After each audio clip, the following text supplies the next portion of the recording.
Olá pessoal, tudo bem? Sejam bem-vindos ao Intervalo Literário. Meu nome é Bruna e hoje nós vamos conversar sobre Crime e Castigo de Fyodor Dostoiévski.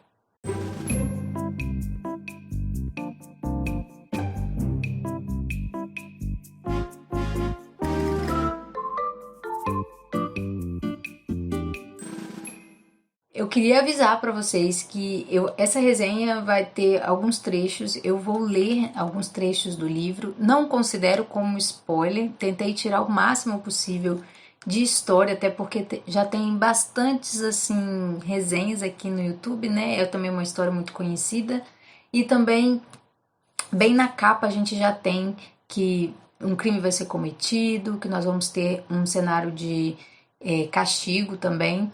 Então eu vou tentar não dar spoiler, mas alguns trechos eu preciso falar com vocês porque eu achei realmente interessante. Esse livro vai tratar então de um jovem chamado Raskolnikov que vai cometer um crime e vai passar por um processo de consciência e de culpa até encontrar a forma de punição que o Fyodor Dostoiévski vai achar interessante que ele cumpra. Raskolnikov é um jovem que foi enviado pela mãe e pela irmã para São Petersburgo para poder estudar. É uma família pobre, mas que junta recursos para enviar então esse jovem para a capital e poder fazer direito. E a história vai começar bem perto do crime. Ele já não tem mais recursos, não está mais estudando, já não está mais dando aulas, está vivendo meio que de favor no lugar onde ele mora, num quartinho muito ruim. E a única forma dele conseguir recursos então é penhorando alguns objetos com uma velha horrorosa que um amigo dele apresentou para ele como fonte de dinheiro, uma fonte, uma forma dele conseguir alguns trocados para continuar vivendo. Raskolnikov tem uma admiração por Napoleão Bonaparte e também se tem em alta conta, acha que ele é muito importante, ele realmente é muito inteligente. Ele não admite viver de uma forma banal, sabe? E ele mira no heroísmo, ele mira na grandeza. E sobre si tem também a expectativa da mãe e da irmã, e isso faz com que a situação de miséria, a situação de decadência em que ele está se torne realmente insuportável. E isso e algumas outras coisinhas ali que estão espalhadas pelo enredo vão fazer com que Raskolnikov chegue à conclusão de que tem que cometer o crime que vai cometer de uma forma assim inevitável, é uma coisa que perturba ele. Sobre a personalidade do Raskolnikov tem um trechinho que o amigo dele está conversando com a mãe e com a irmã e eu acho legal a gente ler para vocês terem uma ideia de quem que é o nosso personagem principal. Quem está falando aqui é o Razumikin, que é o melhor amigo do Raskolnikov. Melhor amigo é uma coisa esquisita, né? Porque o Raskolnikov não tem muitos amigos. Eu conheço o Rodion, porque o nome do Raskolnikov é Rodion Romanovich Raskolnikov. Eu conheço o Rodion há 1 ano e meio, carrancudo, sombrio, soberbo e altivo. Ultimamente, ou talvez bem antes, anda cismado e hipocondríaco. É magnânimo e bom. E estranho, né? Duas coisas da personalidade dele que não fazem muito sentido. Então ele é bem carrancudo e soberbo, mas também é bom. Não gosta de extremar seus sentimentos, externar seus sentimentos, e antes prefere uma crueldade a falar o coração, a fazer falar o coração. Às vezes, porém, não tem nada de hipocondríaco, mas é simplesmente frio e insensível até à desumanidade. Palavra, como se nele se alternassem dois caracteres opostos. Às vezes é terrivelmente taciturno. Nunca tem tempo para nada, tudo atrapalha, mas vive deitado sem fazer nada. Não galhofa e não porque lhe falte graça, mas é como se não lhe restasse tempo para semelhantes futilidades. Não ouve até o fim o que os outros falam. Nunca se interessa pelo que todos os outros estão interessados em dado momento. Tem um conceito terrivelmente alto de si mesmo e parece não deixa de ter direito a isso. Essa divisão de personalidade do Raskolnikov está também no seu nome. Raskolnikov tem alguma coisa como cismado, como separado. E eu não vou entrar aqui em detalhes de russo, né? Não é da minha praia.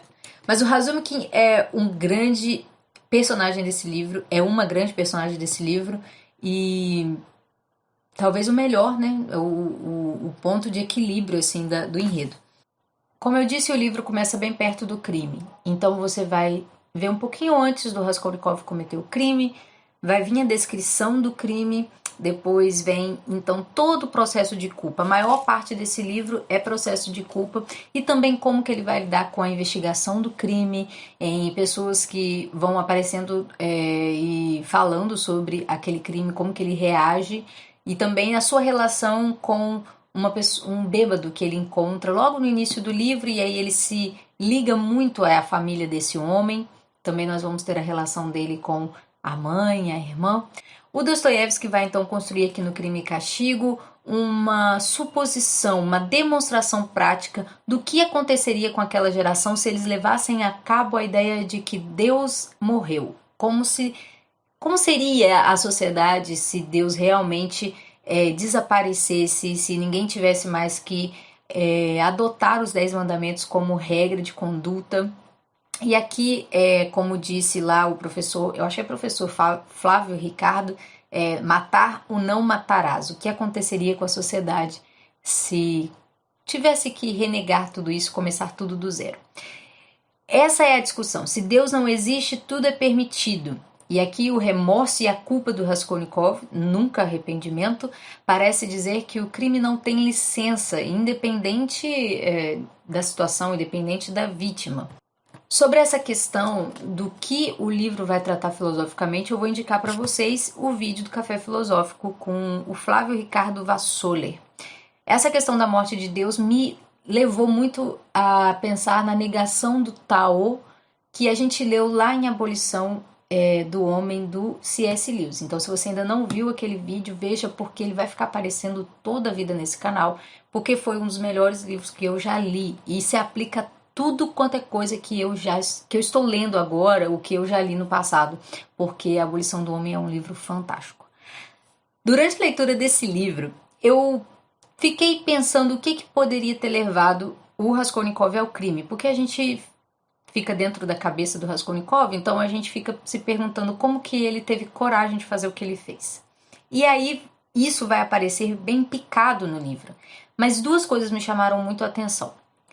O primeiro fator é essa admiração dele por Napoleão Bonaparte, né? Ele pensa que, assim como Napoleão Bonaparte passou por cima de tudo, até mesmo dos seus próprios soldados, para chegar ao poder, que essa era uma espécie de que ele fazia parte de grandes homens, pessoas extraordinárias.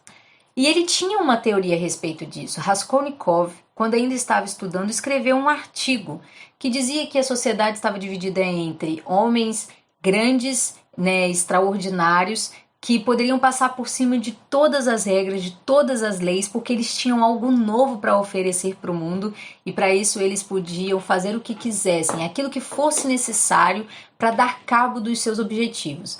E tinha as pessoas ordinárias, as pessoas que tinham que se submeter às leis, que se fizessem algo errado, elas tinham muita consciência, elas não aguentavam fazer nada que estava fora do senso comum, e esses são as pessoas ordinárias, são a massa, são os piolhos. Durante o enredo, esse artigo que o Raskolnikov escreveu, ele nem sabia que tinha sido publicado, vai aparecer, né, em algum momento de uma conversa que ele está tendo com algumas pessoas. Esse artigo vai aparecer e ele vai ficar assim assustado num primeiro momento, mas eu achei que ele fosse ficar desesperado, porque ele, depois de cometer o crime, está sendo exposto, suas ideias estão sendo expostas e ele fica, na verdade, até orgulhoso daquilo que ele escreveu.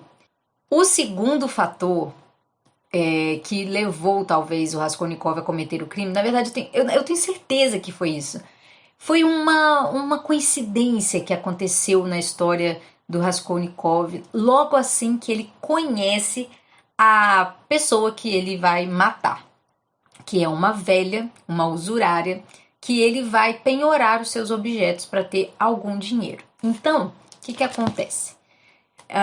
Ele tá lá naquela situação difícil, ele tá sem dinheiro e ele se lembra que um amigo dele entregou para ele um endereço onde ele poderia penhorar os seus objetos. E ele vai até lá, penhora um relógio, um anelzinho, e que são até objetos de presente, né, que ele recebeu da mãe e da irmã. E quando ele sai de lá com uns trocadinhos, ele já sai assim meio nervoso com aquela mulher, porque a primeira vez que ele bateu o olho nela, ele já odiou aquela mulher. Mas tudo bem, ele sai de lá e entra num bar, né? Entra num boteco. E lá tem um aluno, um estudante, conversando com um oficial.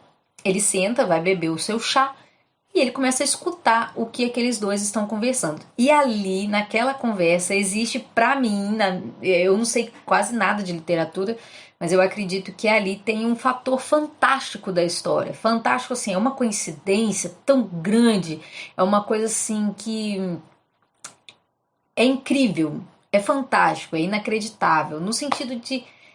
Não é fantasioso, é fantástico. Tem até um livro aqui em casa que chama Duas Histórias Fantásticas do Dostoiévski, né? E essas histórias não tem nada de mágico, não tem nada de bruxa, não tem nada, mas são chamadas de fantásticas exatamente por esses acontecimentos assim de coincidência, sabe? Enfim, estou saindo do meu roteiro. E ali naquela conversa, então, o estudante vai começar a falar da usurária. O estudante vai traçar o perfil da aliena da seguinte forma: ela é má, caprichosa, que basta alguém atrasar um dia o pagamento do penhor e adeus objeto penhorado. Dá pelo objeto 4 vezes menos do que ele vale e cobra 5 e até 7% de juros por mês. O estudante começou a tagarelar e informou ainda que a velha tem uma irmã, Lisavieta, que ela, tão baixa e torpe, espanca a cada instante e mantém em absoluta escravidão como uma criança pequena, mesmo sendo Lisavieta pelo menos 1,5 palmo mais alta. Quando o Raskolnikov escuta isso, ele fica assustado, porque essa era a ideia dele, a ideia que estava na cabeça dele no momento que ele entrou no bar. Aquela mulher era nojenta. E ele tá ali pensando naquilo, pensando em como que ela era execrável, como que aquela mulher era repugnante. E olha só o que o estudante continua falando. Eu mataria e saquearia aquela velha maldita e lhe garanto que sem nenhum remorso. Permita-me, eu quero fazer uma pergunta séria. É claro que eu estava brincando, mas preste atenção. Por um lado, é uma velhota tola, absurda, insignificante, má, doente, que não é útil a ninguém e, ao contrário, prejudica a todos, que não sabe para que vive e amanhã morre de morte natural. Está entendendo? Está entendendo? O que você acha? Esse crime ínfimo não seria atenuado por milhares de boas ações, por uma vida, milhares de vidas salvas do apodrecimento e da desagregação, uma morte e 100 vidas em troca? Ora, isso é uma questão de aritmética. Aliás, o que pesa na balança comum a vida dessa velhota tísica, tola e má. Um pouco mais na frente, o Raskolnikov vai chamar a aliena de piolho, mas a ideia não é dele, a ideia é desse estudante. Não mais que a vida de um piolho, de uma barata, e nem isso ela vale, porque a velhota é nociva. Ela apoquenta a vida dos outros. Por esses dias mesmo mordeu um dedo de Lisavieta com raiva, por pouco não arrancou. Essa conversa é muito impressionante, porque o que a gente escuta esse estudante falando é exatamente o que está na cabeça ali do Raskolnikov. E ele diz, né, que ele senta meio nervoso para tomar o chá dele porque tem uma ideia beliscando, né? A ideia é que ele beliscava a cabeça como o pinto dentro do ovo e o ocupava muito. E de repente ele escuta isso na boca de outra pessoa. Essa coincidência vai trazer para Raskolnikov uma sensação de predestinação, como se o universo estivesse dando para ele coincidências para que ele pudesse fazer o que ele queria. Depois acontece um outro negócio que também é assim, determinante para marcar o dia e o horário em que ele ia matar a Aliena Ivanovna, que também é uma coisa fantástica. Eu acho que foi um elemento fantástico que o Raskolnikov quis colocar na sua história. E depois acaba, não tem mais nada assim de coincidência, não tem nada tão na cara. E o interessante do correr da história é você ir descobrindo coisas da personalidade do Raskolnikov, porque ele mesmo vai dizer que ele descobre que ele não é uma pessoa extraordinária. Então, essa descoberta onde ele tem uma situação de verdade, né? Ele tá pobre, tá miserável e tal, mas ele quer ser grande, essa cisão da personalidade do Raskolnikov tem que caminhar para uma unidade. É até um dos temas dos livros do Dostoiévski, que é essa unificação do homem, o homem encontrar uma forma de ser feliz, que ele chama de idade do ouro, né? Depois de uma situação muito difícil, você encontra um lugar tranquilo para descansar.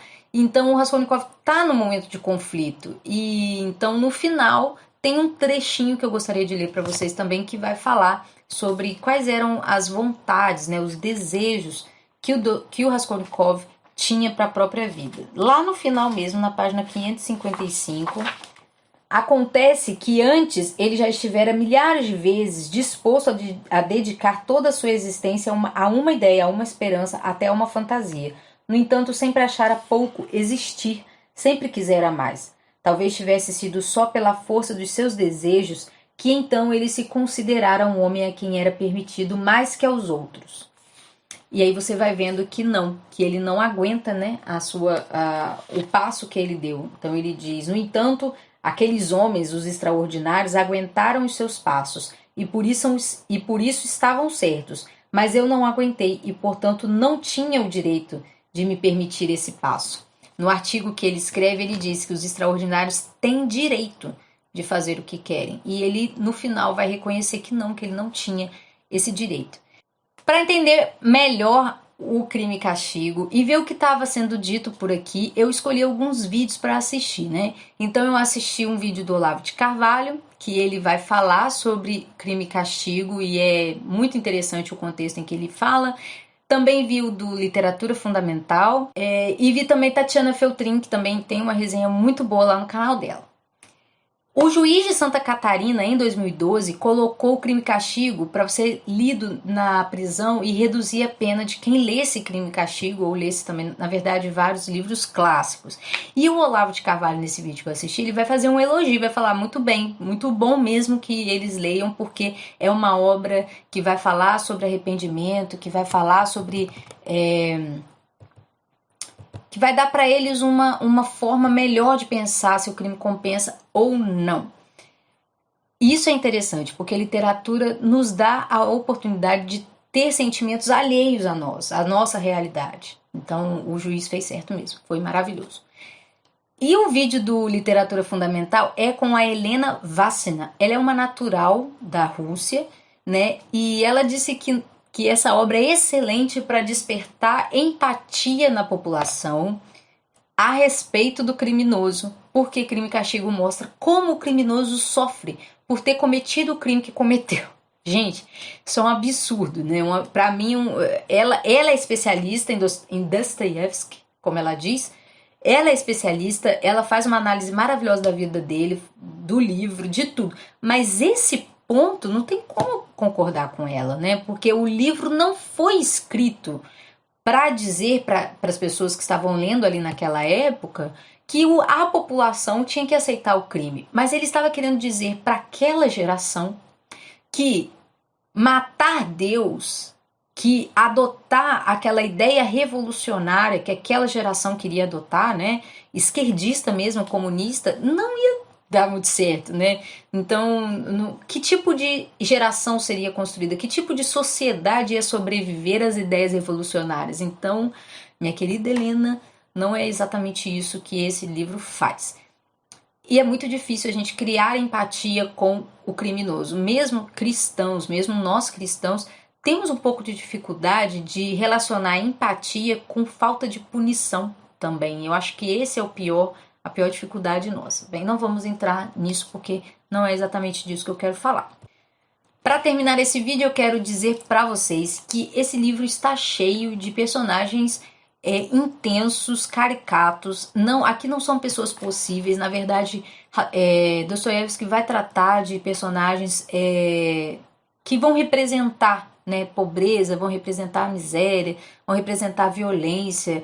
Tem aqui criminosos que não têm remorsos, tem pessoas comuns que cometem erros contra o outro, né, que não é crime, mas que é ruim e que a pessoa também não se arrepende. Então, Crime e Castigo não é só sobre o crime de Raskolnikov e o castigo de Raskolnikov.